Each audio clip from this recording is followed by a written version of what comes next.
हाँ जी, नमस्कार सभी को। आज फिर हम एक नई वीडियो के साथ आए हैं जिसमें हम आज देखेंगे क्या भैया, जो उस दिन हमने लास्ट पॉइंट छोड़ा था वर्ड पे के वर्ड क्या होता है और ध्वनि क्या होती है। हम आपको वर्ड और ध्वनि की डेफिनेशन बता चुके हैं। उसके बाद एक बार फिर देख लेंगे वर्ड किसे कहते हैं और ध्वनि किसे कहते हैं। वर्ड जो होता है, वर्ड कहते कैसे हैं वर्ड? भाषा की सबसे छोटी इकाई ध्वनि है, उसे वर्ड कहते हैं, उसे वर्ड कहते हैं। ठीक है, वहीं ध्वनि की बात करेंगे तो भाषा की सबसे छोटी इकाई वर्ड है, उसे ही ध्वनि कहते हैं, उसे ही ध्वनि कहते हैं। ठीक है भाई, ये दोनों डेफिनेशन क्लियर हो गई होंगी। उसके बाद हम पढ़ेंगे भैया क्या वर्णमाला। देखो वर्णमाला होती क्या है, वर्णमाला होती क्या है। तो वर्णमाला उसे कहते हैं वर्ण या अक्षरों के व्यवस्थित क्रम को वर्णमाला कहते हैं। वर्ण या अक्षरों के व्यवस्थित क्रम को क्या कहते हैं? वर्णमाला कहते हैं। जैसे मैंने ये लिख दिया छोटा बड़ा, छोटी बड़ी, छोटा ऊ और बड़ा ऊ। ये छोटे आ के बाद बड़ा आ रहा है, उसके बाद छोटी आ रही है, उसके बाद बड़ी आ रही है, उसके बाद छोटा ऊ आ रहा है, उसके बाद बड़ा ऊ आ रहा है। अर्थात ये एक क्रम विन्यास में है।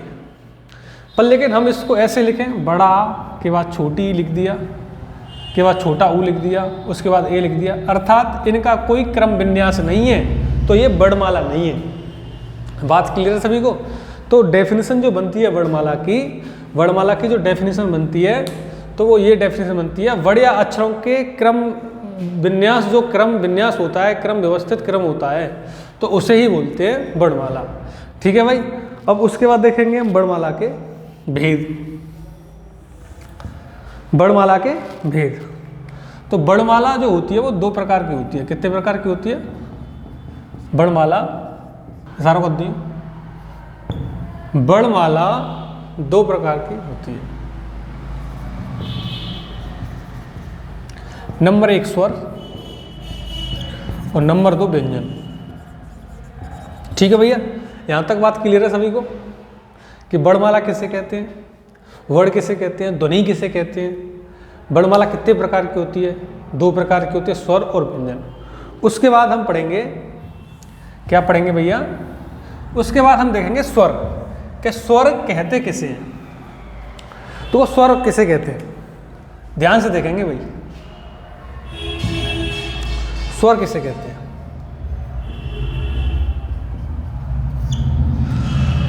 वह वर्ड जिसका उच्चारण स्वयं होता है, वह वर्ड जिसका उच्चारण स्वयं होता है या स्वतंत्र रूप से होता है, अर्थात बिना किसी वर्ड की सहायता के बिना होता है, उसे क्या कहते हैं? स्वर कहते हैं। वह वर्ड जिसका उच्चारण स्वयं होता है या स्वतंत्र रूप से होता है, अर्थात बिना किसी वर्ड की सहायता के बिना होता है, उसे क्या कहते हैं? स्वर कहते हैं। देखो जैसे मैंने छोटा आ लिख दिया, ये किसी का सहयोग नहीं ले रहा है, अर्थात स्वर है। मैंने क्या लिख दी? छोटी ए लिख दी, छोटी ए किसी का सहयोग नहीं ले रही है, स्वतंत्र है, अर्थात स्वर है। मैंने बड़ा ओ लिख दिया, किसी का सहयोग नहीं ले रहा है, तो ये क्या है? स्वर है। अर्थात वही डेफिनेशन बनी है जो मैंने बोला कि वह वर्ड जिसका उच्चारण स्वयं होता है या स्वतंत्र रूप से होता है, अर्थात बिना किसी वर्ड की सहायता के बिना होता है, उसे क्या कहते हैं भैया? उसे क्या कहते हैं? स्वर कहते हैं। बात यहाँ तक क्लियर है सभी को? अब देखेंगे स्वरों का वर्गीकरण। स्वरों का वर्गीकरण, तो स्वरों के वर्गीकरण से पहले थोड़ा और देख लेते हैं। जैसे स्वर कितने होते हैं? छोटा, बड़ा, छोटी ई, बड़ी ई, छोटा ऊ, बड़ा ऊ, रे, छोटी ए, बड़ी ए, छोटा ओ और बड़ा ओ। ठीक है भाई। तो इस तरीके से स्वरों की संख्या ये 11 दिखाई देती है। क्या देती है? 11। जो स्वरों की संख्या 11 है वो उच्चारण के आधार पर, किस पर? उच्चारण के आधार पर स्वरों की संख्या कितनी है? 11 है। बात क्लियर है यहाँ तक? तो इसमें री क्या होती है? शामिल होती है। क्या होती है? री। तो री ऐसा स्वर है जो व्यंजनों में भी प्रयोग होता है और स्वरों में भी प्रयोग होता है। कैसे? अब आप देखेंगे ये री हमने यहाँ स्वरों में प्रयोग कर दी। किसमें भाई? स्वर है। क्या ये? स्वर। पर लेकिन इसका उच्चारण देखेंगे तो री कुछ हमें इस तरीके से दिखाई देगी। री इस तरीके से है। तो जब इस री को देखेंगे तो फिर यहाँ ये व्यंजन है। क्या ये? व्यंजन है। पर लेकिन ये दोनों का उच्चारण स्थान देखेंगे तो दोनों का उच्चारण स्थान समान दिखाई देता है। क्या दिखाई देता है? समान दिखाई देता है। तो यहाँ प्रयोग करेंगे तो ये स्वर में होगा और यहाँ प्रयोग करेंगे तो ये व्यंजन में होगा। बात क्लियर है? आगे चलते हैं भैया। तो इस तरीके से उच्चारण के आधार पर स्वरों की संख्या कितनी है? 11 है। जब ऑप्शन में 11 ना हो तो फिर 10 लगाएंगे, ध्यान रखेंगे। पूछे उच्चारण के आधार पर स्वरों की संख्या कितनी होती है? जब ऑप्शन 11 नहीं है तो फिर 10 लगाएंगे। ठीक है भाई। अब स्वरों का वर्गीकरण, नेक्स्ट हेडिंग देखेंगे, स्वरों का वर्गीकरण। स्वरों का वर्गीकरण, स्वरों का वर्गीकरण, स्वरों का वर्गीकरण। तो हम दो तरीके से देखते हैं स्वरों का वर्गीकरण। एक होता है मूल स्वर और दूसरा होता है भाई संधि स्वर।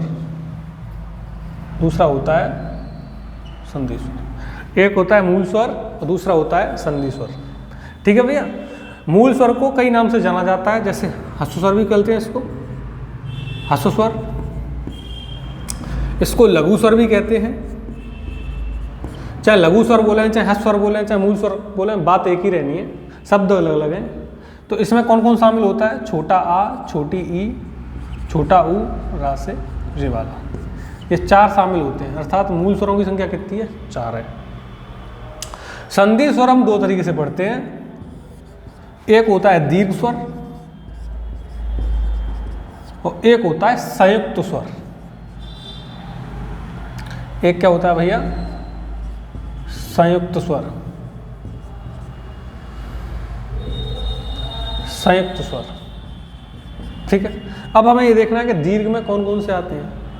तो दीर्घ में बड़ा आ, बड़ी ई, बड़ा ऊ, छोटी ए, बड़ी ए, छोटा ओ और बड़ा। ठीक है भाई। तो दीर्घ में आते हैं ये आपके 7। कितने? 7। तो दीर्घ स्वरों की संख्या कितनी होती है? 7 होती है। अब देखेंगे, जैसे बहुत से बच्चे बोलते हैं सर ये छोटा है, ये छोटा है, ये छोटा, अर्थात ये मूल में है। तो छोटी ए और छोटा ओ ये भी तो मूल स्वर में, इनको स्थान क्यों नहीं दिया गया है? ये भी तो छोटे छोटे हैं, फिर इनको दीर्घ में क्यों रखा गया है और इनको मूल में क्यों रखा गया है? यहाँ से छोटी ई यहाँ पे भी तो हो सकती है, या ये छोटी ए उठा के यहाँ पे भी तो हो सकती है। अर्थात ये मूल स्वर है, ये दीर्घ स्वर है। तो इसका रीजन ये है, ध्यान रखना, ये छोटा आ है, ये स्वतंत्र है, किसी का सहयोग नहीं है। दीर्घ का मतलब होता है बड़ा। कैसे? ये ए है, छोटी ए बेशक है, छोटा ओ बेशक है। तो ए जो बनती है वो छोटा आ से जब छोटी ई मिलती है तभी तो ये बनती है। अर्थात ये एक से अधिकों का सहयोग है। एक से अधिकों का क्या है? संयोग है। इसीलिए ये क्या है भैया? दीर्घ है। ऐसे ही ओ है, जब छोटे आ से छोटा ऊ मिलेगा तो क्या बनेगा? छोटा ओ बनेगा। जब एक से अधिक के संयोग से बन रहा है अर्थात ये क्या है? दीर्घ है। इसीलिए इनको छोटी ए और छोटा ओ को किस में रखा गया है? दीर्घ में रखा गया है। बात क्लियर है? संयुक्त स्वरों की संख्या होती है 4। छोटा आ से छोटी ए मिलती है तो ए बनती है भाई। छोटा आ से छोटी ए मिलेगी तो बड़ी ए बनेगी। छोटा आ से छोटा ऊ मिलेगा तो क्या बनेगा? ओ बनेगा। छोटा आ से छोटा ओ मिलेगा तो क्या बनेगा? बड़ा ओ बनेगा। तो ये संयुक्त स्वरों की संख्या कितनी है? 4 है। कितनी है भाई? 4 है। बात क्लियर है? बात है भैया। तो हमने देखा है स्वरों का वर्गीकरण 2 तरीके से देखा है। एक है मूल स्वर, दूसरा है संधि स्वर। मूल स्वर को ह्रस्व स्वर भी बोलते हैं और लघु स्वर भी बोलते हैं, जिसमें कौन कौन शामिल है? छोटा, छोटी, छोटा, रे। संधि स्वर 2 तरीके से पढ़ने हैं हमें। एक होता है दीर्घ स्वर, दूसरा होता है संयुक्त स्वर।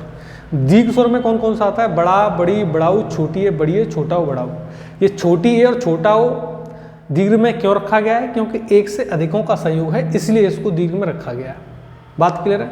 संयुक्त स्वरों की संख्या कितनी होती है? 4 होती है। कौन कौन से होते हैं? छोटी है, बड़ी है, छोटा और बड़ा। यहाँ तक क्लियर है?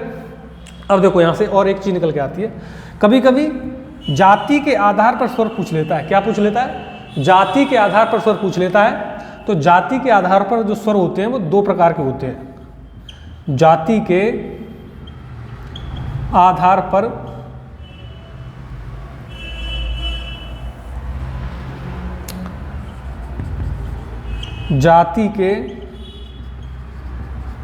पर स्वर तो 2 तरीके के होते हैं। एक होता है सजाती स्वर और एक होता है विजाती स्वर।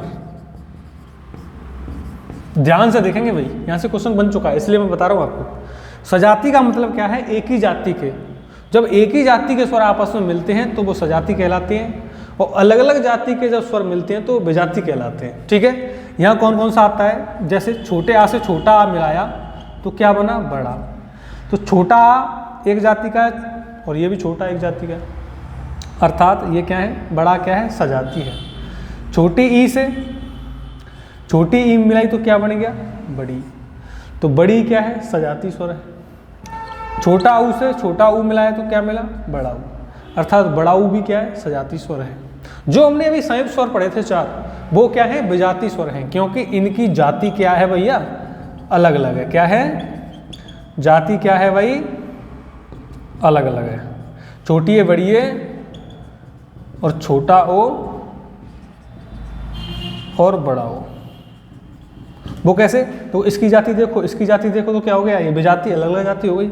ऐसे ही सेम प्रोसेस यहाँ है, ऐसे ही सेम प्रोसेस। छोटा आ से छोटा ओ मिल रहा है, ये भी जाति इनकी अलग अलग है, इनकी भी जाति अलग अलग है। तो यहाँ तक हमने जो पढ़ा है वो जाति के आधार पर स्वर पढ़े हैं।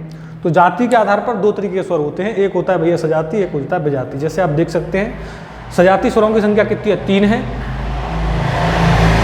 और विजाती स्वरों की संख्या कितनी है? 4 है। विजाती स्वरों की संख्या कितनी है?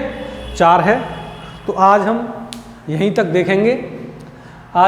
देखेंगे। हमने इतना देखा है स्वरों का वर्गीकरण, वर्णमाला के बारे में बताया है, वर्णमाला क्या होती है, वर्ण के बारे में, अक्षर के बारे में, स्वर क्या होता है, स्वर की डेफिनेशन बताई है। फिर उसके बाद स्वरों का वर्गीकरण देखा है, जैसे आप देख रहे होंगे। वीडियो को पीछे करके देख लीजिएगा, और वीडियो अच्छी लगे तो आप उसको लाइक करो, शेयर करें, सब्सक्राइब करें। यूट्यूब चैनल का नाम बताइए आपको, हिंदी क्लासेस बाय किरण सर। ज़्यादा से ज़्यादा सब्सक्राइब करें, शेयर करें, लाइक करें। धन्यवाद।